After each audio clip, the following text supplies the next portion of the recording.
Hey gang, happy Saturday. Thank you for joining. This video is brought to you by coffee, black coffee with mushroom powder. So let's just jump in. Black coffee with mushroom powder. A lot to talk about, and hope everybody out there as well. Thank you to any moderators in the chat and everybody else. So we're going to talk about a lot of diverse stuff today. Core theme is speed and why, but we will touch on Bitcoin, a little bit of on-chain stuff. We're going to talk about a little bit of politics and debt and a whole bunch more. So, not financial advice. The story, again, as I just mentioned, I'm repeating myself. Let's just not waste any more time. First of all, one of the big pieces of news this week is kind of how OPEC humiliated President Biden. I covered it a few times, but Zero Hedge covered it as well. And the number one rule is you cannot be weak, especially those who do awful things to journalists. The reason we care about this is we don't care about politics. We will talk a bit about politics at the end. But the fact that politics does have an impact on things like the dollar, on inflation, on oil prices, on where money goes, etc., and the misallocation of capital, which I discussed a lot this week too. It's like everything's smashing together. But let's talk about Bitcoin first. The question is it a good time to stack Bitcoin? And per Will Clemente, he shared, and I got to thank Sanjay as well for sharing this with me. Will Clemente shared, the time is now. Bitcoin on-chain and derivatives all indicate upward price action. And Bitcoin is still below its realized price of about 21,300. But including the 30-day span from mid-July to mid-August, which includes Bitcoin traded above the realized price, it has now been 115 days since it initially dropped below that level back in June 16th.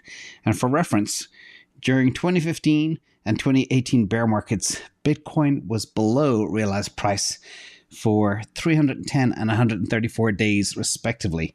So stacking sats in this zone typically leads to very good returns. But I took this data and put together a very simple little chart. I looked at all the time below realized price since inception. And in 2012, it was about 110 days. 2015, the 310 days. 2018, about 135 days. And right now, here we are. So if the trend is real, we have no more than 25 days left at or under Bitcoin realized price. That will take us to the end of this month or the very beginning of November. Or maybe this time is different. Who knows? But that's just data. I thought it was interesting. Look at like 25 days left. I really look at the watch countdown. So maybe, I think what Will Clemente is trying to say is there will not be that much time left at this level here under realized price. And Bitcoin is completely flat and stagnant. But let's talk a bit about Mt. Gox. This is another thing that has been on a lot of people's minds over the summer 2022. And Mr. Kobayashi, the head in charge of Mt. Gox rehabilitation process, said in an update to creditors this week, they had until the 10th of January 2023 to choose the payment option and register information for that selection with an online claim form. And that means they can choose either to be paid in Bitcoin or cash or some other type of currency. And again, the good thing about that is it looks like because this has been pushed out, there will be no Mt. Gox dump, or if there is, it'll be very gradual over time and typically will reflect those who want to elect for cash. I think if you've waited nearly 10 years for your Bitcoin and you know about Bitcoin and you've been studying Bitcoin for 10 years, you're probably not going to turn it into fiat right now. That's just my guess, and I estimate that more than half of people will not do that. There will be some people who want the cash to be able to buy a house or whatever after waiting so long, but most I think will actually hold, and that being 60% plus will hold. So the other thing as well, Bitstamp I think is going to help with Bitcoin deposits. So that's good for Bitstamp going forward. Next, let's look at this. This is kind of fun. Again, the Dow Jones is officially more volatile than Bitcoin. The Dow Jones is the list of the top 30 industrial stocks on planet Earth. And some of them are very old, stodgy companies, they are now more volatile than Bitcoin. Who would have ever thought this would ever happen? And I think Zero Hedge said, they finally did it. The Fed finally did it, I mean to say. And that is, they broke the market. So again, people used to say, oh, Bitcoin's too volatile to touch. Now the Dow Jones is more volatile than Bitcoin. Crazy times in which we live. Just thought it'd be interesting to share. Now let's switch gears. Talk about speed for a second. Coinbase is partnering up with Ethereum to help the Ethereum Foundation, Optimism, etc., improve Ethereum transaction speed and cost. They want to reduce the cost of transactions by a factor of 100 and increase speed by a factor of 100. So it's all about speed now. Everybody knows, and we've been saying it for a long time, Ethereum is nowhere near fast enough. And layer 2s are a little bit of a cumbersome solution, but that is the way forward, and Coinbase is working with them. It looks like Coinbase have their fingers in every single jar out there, quite imaginable. But let's talk about Cardano. And over the last 500 days, according to the Cardano Explorer, and here at the bottom of this chart, just to make sure you all understand it, every epoch is worth about 5 days. So 100 epoch is 500 days. And over the last 500 days, the transaction per second for Cardano has doubled. More than doubled, actually. It's gone from 1.05 to about 2.24, which is good. But there was talk about Hydra coming in, I thought it was November 2022. It's actually may have been October, but there was a video, etc., where the team, IOHK and Charles, spoke about Hydra hitting 1 million TPS. But that has changed. And the reason it's important to me is because I have a bet on it. It's a one-way bet. I bet somebody that I give them a Bitcoin if they hit 1 million TPS. And it's kind of a sportsman's bet with a big wager on it. But apparently the Hydra scope has actually changed a little bit. And this is per Master Kenobi on Twitter. He said, according to last year's promise, the Cardano community was expecting Hydra to launch in October of this year. I thought it was November. My wager is for November. But today the community was notified by Charles that Hydra is no longer what was originally promised and no clear release date. So again, things change, roadmaps change, etc. But speed matters, and speed is very hard to achieve. So that's why I said out of the gate a year ago, 1 million TPS was never going to happen. And I can't believe 1 year has gone so fast. It's been a hard year, but boy, has it gone fast. Now, speaking of outages and problems with chains, Solana, our friend Anatoly Yakovenko shared what he believes to be the big solve to Solana's biggest problem, which is outages. And they have been the biggest challenge for Solana. We know about it very, very well. And it's also their number one priority. And he told Decrypt magazine that the young proof of history blockchain has had 5 major outages since it's launched in 2020. And these 3 of them have occurred this year. And each one, I actually had listed 4, but one was actually congestion, not an outage, so my bad. But the most recent one was a bug in Solana's code. Now, Jump Crypto, who you guys all know now at this stage if you follow this channel, they believe FireDancer will dramatically scale Solana and allow it to handle a lot more transactions. We're going to get up to that magical million, hopefully, with this partnership within a year. Again, who knows? Obviously, from the previous story, you can see sometimes things take a little bit longer. But because it's a separate team, Anatoly believes they will be able to solve the outage problem because a different team is building alongside the existing team. And this is sort of true, but the current issues with Solana can largely be chalked up to human error, said the co-founder.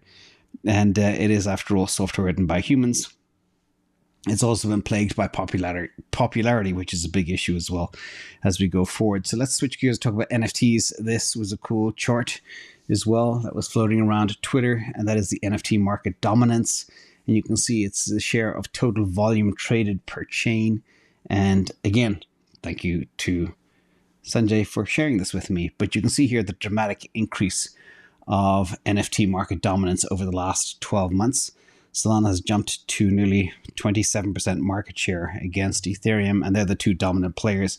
But looking at the numbers, it's even more drastic. The ETH versus Solana NFT market share grew from 4% to 27% in just 1 year, and month-over-month growth is 218%. So this is radical. People, investors, NFT traders, they don't care which chain they go to, but they want the best, cheapest, fastest solution. And they will sniff it out quickly. And that's why speed does matter as we go forward. Again, we just look at data here. We're not part of any religion or group or shilling. Just look at numbers and that's all. So let's talk about Tesla for a second. Tesla, unfortunately, had the worst week since March 2020. There has been a ton of crap hitting the fan at the same time. First one was the first culprit was missing Q3 deliveries. Not production, but deliveries, because apparently rumors were swarming around China that Tesla would offer a Q4 discount on cars to the tune of about 8,000 renminbi, which I'm not even sure what that is, but $1,200. And that delayed a lot of people making purchasing decisions. And then the Twitter news, of course, that big overhang, reverse course, where Elon said he would pay $54.20 a share as they go forward. And that means the market fears that Elon Musk may have to sell some stock because financing costs are a lot higher now than they were back when this deal was initially bid on. And note as well, Elon cannot sell his stock till after earnings. Very important to note that. But there are hedge funds apparently front-running the sale. And that's what we saw this week, especially on Thursday and Friday. The price just tanking down. But again, I still firmly believe it's a $500, $600 share in the next 6 to 12 months. So does Gary Black. And that's conservative because of all the stuff that's happening.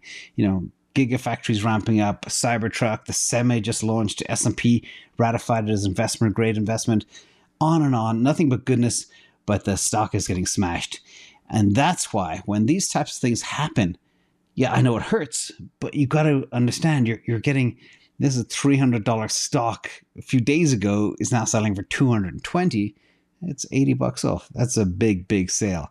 So those who are brave enough to jump in and nibble, it's definitely a good time. So not financial advice, of course, but that's just what I'm doing. Anyway, Rivian, just to show how difficult making electric vehicles is, Rivian is recalling all of their vehicles because of a steering bolt. And I don't know if you've ever driven a motorbike or a car when the steering fails or the brake fails, but it's terrifying.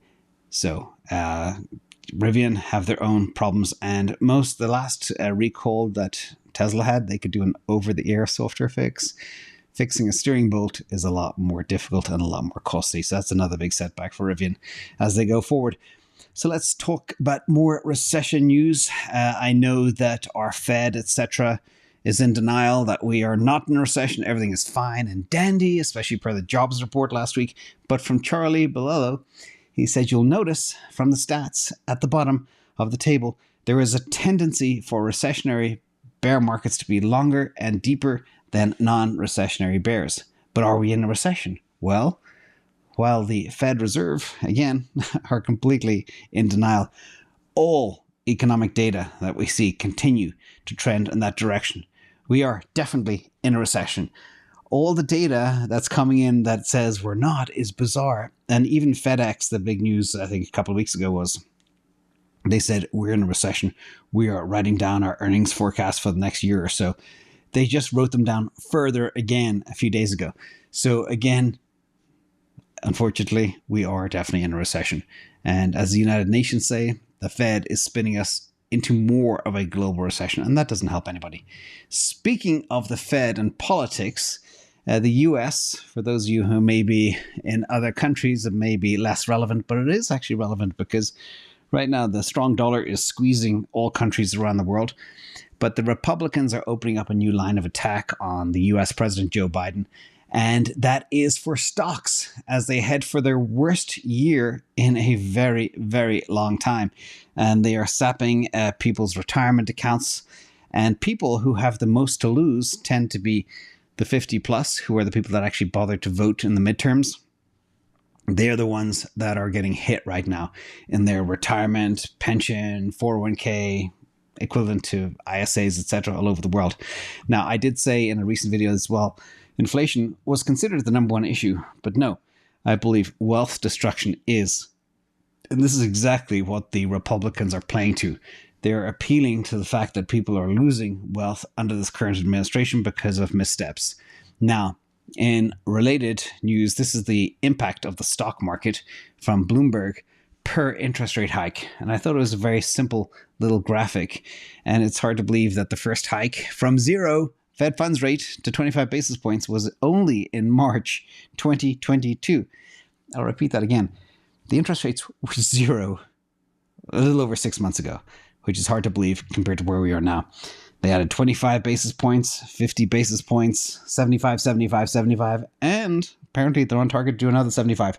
To go from 0 to nearly 4% when everybody is so leveraged to the hilt, i.e. they've taken on a lot of debt, whether you are a government or a household or a business, everybody is getting hit by this. Now, as we go forward, we'll see what happens, but there is definitely turbulence.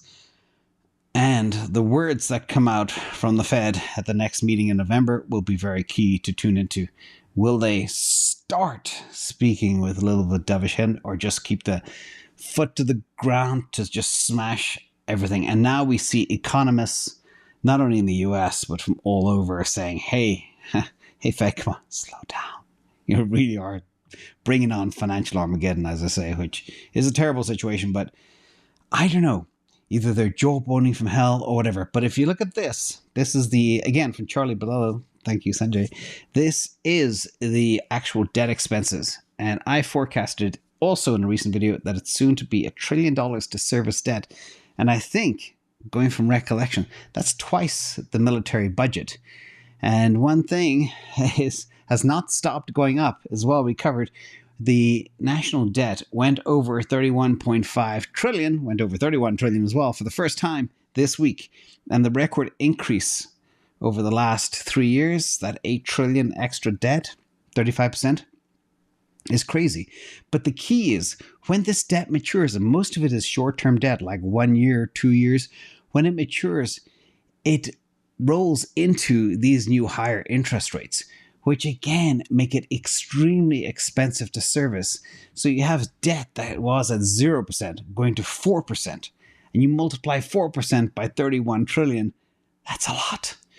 And we ain't saying nothing yet. So this is the problem. This is why I'm convinced they have to turn, or else they're just shooting themselves in the foot. They're killing jobs, killing the economy, killing the deficits, just killing everything, just smashing everything to hell, because somebody wants to reincarnate themselves as Volcker. Who knows? Now, in a little bit of political news, because this is important, and I pulled some polls for the midterm elections in the United States. We did talk about politics a bit at the beginning, and here it looks like the Republicans, the red on the right, are very much in control for the Senate, 47 to 46, with 7 as toss-ups, and on the House, very, very strong swing towards the Republicans. 35 toss-ups, 220 versus 180. Looks like it'll be a clean sweep for the Republicans to win the House of Congress as they go forward too. What that means for the markets is probably a better thing compared to the Inflation Reduction Act and all the other crazy stuff that's actually happened. Student loan forgiveness, all the ridiculousness. It's on par with what's happening in the United Kingdom too. Sometimes elected officials make mistakes. And especially when you look at smaller levels like mayors of cities and how they're destroying cities right now, it is shocking. This is why it's important to have good politicians in place. And over the last 6 years, we haven't had any of those in the US. I'm not on either side, left or right. Now, this was kind of funny as well. This is a Gallup poll that shows you the most trusted government agency of all in the United States is, guess what? It's the post office. Nothing else is trusted. Maybe NASA is number 2, CIA is number 3, but then you start going down the line. You've got the Federal Reserve being kind of joint 4th last with the EPA and the Food and Drug Administration. They got their own black eye over the last 2 years. And of course, the least favorite is the IRS, the tax collection agency. So with that, everybody, happy Saturday. Quick one today.